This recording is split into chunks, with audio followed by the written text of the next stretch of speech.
नमस्कार दोस्तों, स्वागत है आपका एक और रहस्यमयी और रोमांचकारी यात्रा में।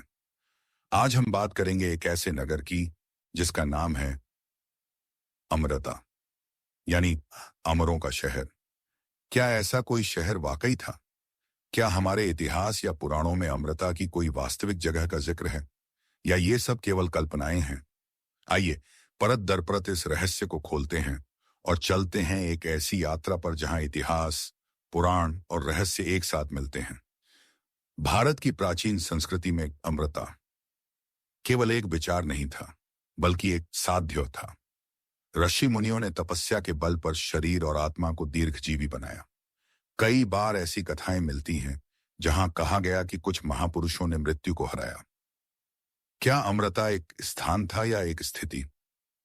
कुछ ग्रंथों में ऐसा वर्णन है कि हिमालय के पार एक ऐसा नगर है जहां रहने वाले कभी बूढ़े नहीं होते। विष्णु पुराण, गरुड़ पुराण और स्कंद पुराणों में अमर क्षेत्र या देवों का नगर का उल्लेख मिलता है। इसे कभी औध शंभल तो कभी मणिद्वीप के नाम से पुकारा गया है। वहां के निवासी योग, ध्यान और दिव्य ज्ञान के माध्यम से कालातीत हो जाते हैं। कहा जाता है कि यह नगर सामान्य मनुष्यों को नहीं दिखता।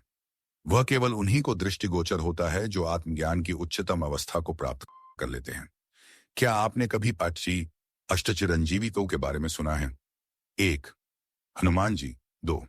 अश्वत्थामा। 3. विभीषण। 4. श्री कृपाचार्य। 5. परशुराम। 6. वेदव्यास। 7वां राजा बलि। 8वां मार्कंडेय ऋषि। ये सभी ऐसे व्यक्ति हैं जिन्हें शाप या वरदान स्वरूप अमृता प्राप्त हुई। कुछ कहानियों में यह कहा जाता है कि वे अमृता नगर में ही रहते हैं और वहां से युगों के परिवर्तन को देख रहे हैं। शंभल सायन का उल्लेख कलयुग के अंत में कल के अवतार के प्रकट होने के साथ होता है। शंभल को छिपा हुआ नगर कहा जाता है, जो हिमालय या उसके पार कहीं स्थित है। तिब्बती ग्रंथों में इसे शंबाला कहा गया है, एक दिव्य नगरी जहां केवल अध्यानयुक्त पवित्र आत्मा मेला वाले लोग प्रवेश कर सकते हैं। क्या यह शंभल ही अमृता का वास्तविक नाम है? कुछ इतिहासकारों और आधुनिक खोजकर्ताओं ने दावा किया है कि नेपाल, भूटान और तिब्बत के सीमावर्ती क्षेत्र में ऐसे रहस्यमय स्थान मौजूद हैं जहां दुनियावी तकनीकें बेअसर हो जाती हैं, जीपीएस फेल हो जाते हैं, इलेक्ट्रॉनिक डिवाइस बंद हो जाती हैं और समय का बहाव धीमा लगता है। क्या यह अमृता नगर की रक्षा प्रणाली है?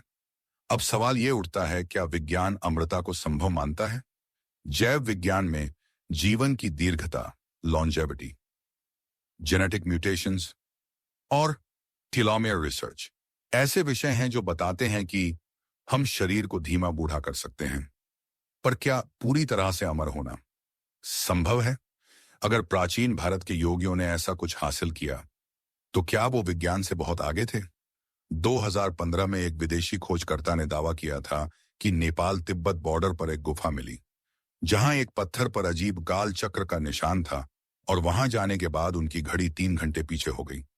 क्या ऐसे स्थान वाकई मौजूद हैं? क्या अमृता सिर्फ एक रहस्यमयी अवधारणा नहीं, बल्कि एक भौतिक स्थान है? राजस्थान, मध्य प्रदेश और उत्तराखंड की कई लोक कथाओं में एक छिपे हुए नगर का वर्णन मिलता है। जहां रात नहीं होती, वहां की हवाओं में अमृता होती है और वहां जाने वाला वापस नहीं आता।